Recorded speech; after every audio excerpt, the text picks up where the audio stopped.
Score नहीं कर रहा तो एक ज़माने में आपको जो सबसे पहली सीरीज़ थी बाबर आजम की एज कैप्टन 2020-21 में साउथ अफ्रीका के खिलाफ आखिरी टेस्ट पिंडी में पाकिस्तान को जितवाने वाला रिजवान था। ज़बरदस्त 100 उसने किया। तो आपको टेस्ट मैचों में दोनों इनिंग्स में अव्वल तो पहली इनिंग्स का तो जो आपने लीड ले ली तो आप जीत गए टेस्ट मैच, और अगर जहां आपने पहली इनिंग्स में लीड नहीं ली, इंग्लैंड के खिलाफ थर्ड टेस्ट पिंडी में पाकिस्तान ने लीड नहीं ली, बड़ी सिलेंडर सी एक 25-30 रन की लीड ली थी इंग्लैंड ने, लेकिन सेकंड इनिंग में बड़ा ज़बरदस्त 100 किया सऊद शकील ने। वो इनिंग्स जो है डिफाइन कर गई और पाकिस्तान वो टेस्ट मैच जीत। ठीक है, यहाँ वक्त हो गया एक ब्रेक का। ब्रेक से डिस्कशन को आगे बढ़ाएंगे हमारे साथ। Glad to have you back once again to Sports Room। Shahid Hashmi साहब हमारे साथ हैं। टेस्ट सीरीज़ में फास्ट बॉलर्स का किरदार बड़ा अहम रहेगा। वेस्ट इंडीज़ के पास पेस बैटरी बड़ी ख़तरनाक है अभी, क्योंकि हम थोड़ी देर पहले यही बात कर रहे थे कि पाकिस्तान को जिस तरह से एक्सप्लॉइट किया गया है अगेंस्ट बांग्लादेश, जिस तरह से बांग्लादेश ने वो वीक लिंक आपका निकाला कि पेस बॉलर्स पे आप कमज़ोर नज़र आए, वेस्ट इंडीज़ वो काम कर सकता है। Let's have a look. Caribbean सरजमीन पर खेलेगा पाकिस्तान, वेस्ट इंडीज की पेस बैटरी लेगी बल्लेबाजों का इम्तिहान। This time, the West Indies finally strikes and takes a wicket. तजर्बेकार पेसर कीमर रोच शाहीनों के लिए सबसे बड़ा चैलेंज। 89 मैचों में विकेटों की ट्रिपल सेंचुरी कर चुके हैं। Boldham just bringing this one in.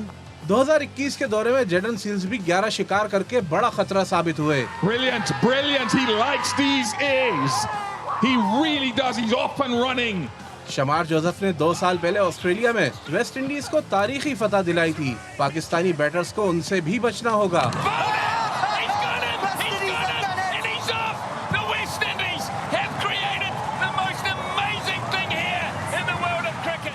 Spin में मेजबान टीम के पास जोशुआ बिशप और रोस्टन चेज होंगे, मगर जोमेल वॉरिकन सबसे मौलिक हथियार। Another one for Jamel Warrican. He has been on a fantastic roll. He has been outstanding. दूसरी जानिब 2021 सीरीज के top wicket taker Shaheen Afridi Pakistan team का हिस्सा नहीं। उन्होंने 2 मैच में 18 विकेटें उड़ाई थीं। Edged and gone. So the breakthrough finally comes. Shaheen Shah Afridi, his persistence. Mohammad Abbas 29 मैचों में 110 विकेट के साथ पाकिस्तान के सबसे senior bowler. Rare from that length and Abbas has picked up another. Mohammad Ali और आमिर जमाल की वापसी हुई है, जबकि नौजवान उबैद शाह पहली बार टेस्ट स्क्वाड का हिस्सा बने हैं और पार्टनरशिप को ब्रेक किया। बड़ी अच्छी बॉलिंग का मुजाहिरा।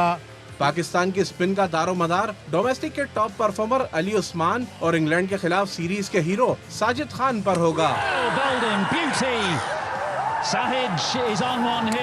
जी शाहिद साहब, बॉलिंग तो हमने देखी दोनों टीमों की क्या है कैसी है। पहले वेस्ट इंडीज़ की बॉलिंग पे स्टैट्स पर नज़र डालते हैं, और कैमर रोच के 89 मैचेस में 300 विकेट्स हैं।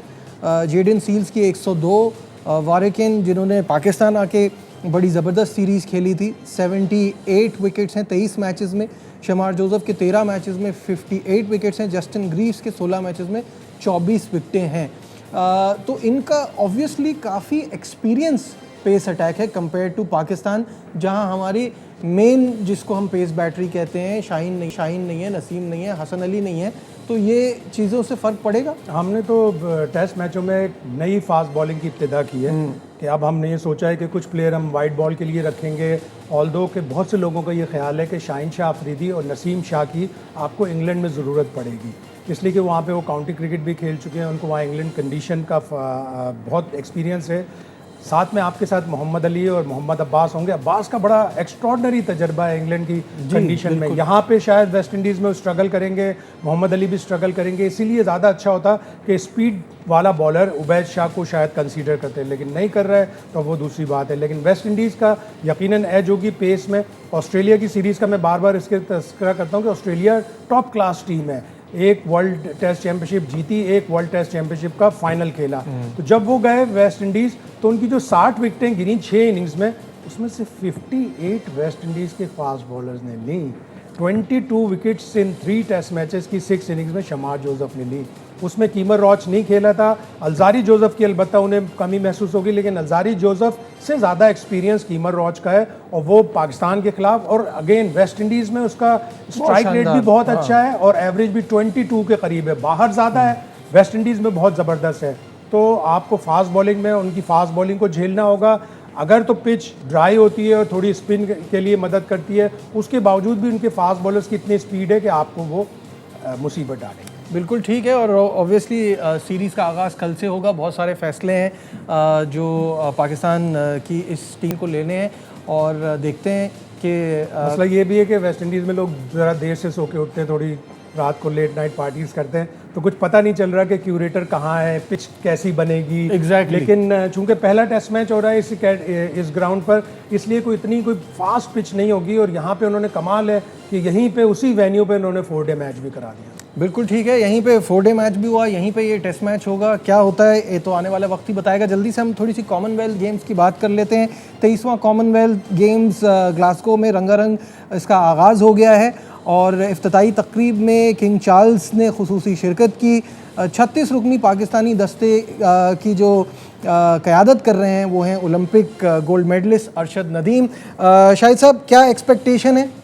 मेन एक्सपेक्टेशन तो अरशद नदीम से ही है। स्विट्ज़रलैंड में जो जैवलिन थ्रो का मुकाबला हुआ था उसमें इतनी अच्छी थ्रो नहीं कर सके, लेकिन उनके कोच ने ये कहा कि बड़ी वेट कंडीशंस थी, सारी आउटफील्ड वेट थी। यूरोपियंस इसीलिए जीत गए। हमारे बंदे को वेट कंडीशंस में इतनी भागने की भी आदत नहीं है, पानी भी चप चप कर रहा होता है, उसके स्टेप्स भी सही नहीं आए। उम्मीद है कि वो अपनी ओलंपिक्स की कारकर्दगी अगर 92.97 वाली नहीं तो एटलीस्ट 90 तो क्रॉस करेंगे। ठीक है, तो इस हवाले से भी एक रिपोर्ट तैयार की, आइए आपको वो दिखाते हैं। स्कॉटलैंड के शहर ग्लासगो में 23वें कॉमनवेल्थ गेम्स का रंगारंग तकरीब से आगाज हो गया। ओलंपिक चैंपियन अरशद नदीम की क़यादत में पाकिस्तानी दस्ते ने कौमी परचम के साथ एंट्री दी। 20 खिलाड़ी और 16 ऑफिशियल्स पर मुश्तमिल पाकिस्तानी दस्ता 6 मुख्तलिफ खेलों में अपनी सलाहियतों का मुजाहिरा कर रहा है, जिनमें एथलेटिक्स, बॉक्सिंग, जिम्नास्टिक, जूडो और तैराकी शामिल हैं।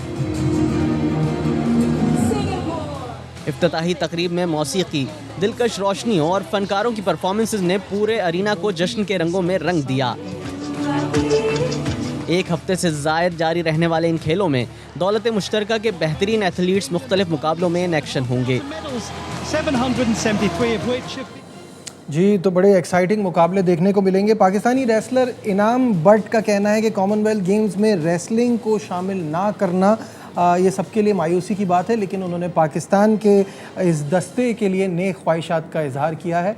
आइए आपको दिखाते हैं। गेम्स का आगाज हो गया है, लेकिन अनफॉर्चुनेटली इस एडिशन में रेसलिंग को शामिल नहीं किया गया, जिसकी वजह से तमाम पहलवान कम्युनिटी बहुत ज़्यादा गम में मुबतला है, क्योंकि पिछले काफ़ी अरसे से 15 से 20 साल हो गए हैं जो हमारे रेसलर हैं बहुत अच्छा आउटस्टैंडिंग परफॉर्म करते हैं और पाकिस्तान के लिए बहुत ज़्यादा मेडल जीतते हैं। हमारा जो कॉन्टिजेंट वहाँ पर शिरकत कर रहा है, मैं उन्हें बेस्ट ऑफ लक कहता हूँ और इंशाल्लाह हमें बहुत उम्मीद है कि हमारे खिलाड़ी पाकिस्तान का सब हिलाली परचम कॉमनवेल्थ में लहराएंगे। शायद साहब, रेसलिंग का ना होना और इनकी ये शिकायत कितनी जायज़ है? बिल्कुल जायज़ है। रेसलिंग और वेट लिफ्टिंग वो 2 डिसिप्लिन हैं जिसमें पाकिस्तान हमेशा अच्छा करता है, मेडल भी ले सकता है। नू बट के साथ ज़्यादती हो रही है और इसका मैं कहता हूँ कि और इसको प्रोटेस्ट करना चाहिए। वज़ीर आज़म को इसका नोटिस लेना चाहिए कि हमारी स्पोर्ट्स बॉडीज़ उन खेलों के साथ क्यों ज़्यादती करती हैं जो मेडल प्रॉस्पेक्ट्स होते हैं। ठीक है, बहुत बहुत शुक्रिया। शाहिद हाशमी साथ थे, हमारी बेस्ट विशेस हैं।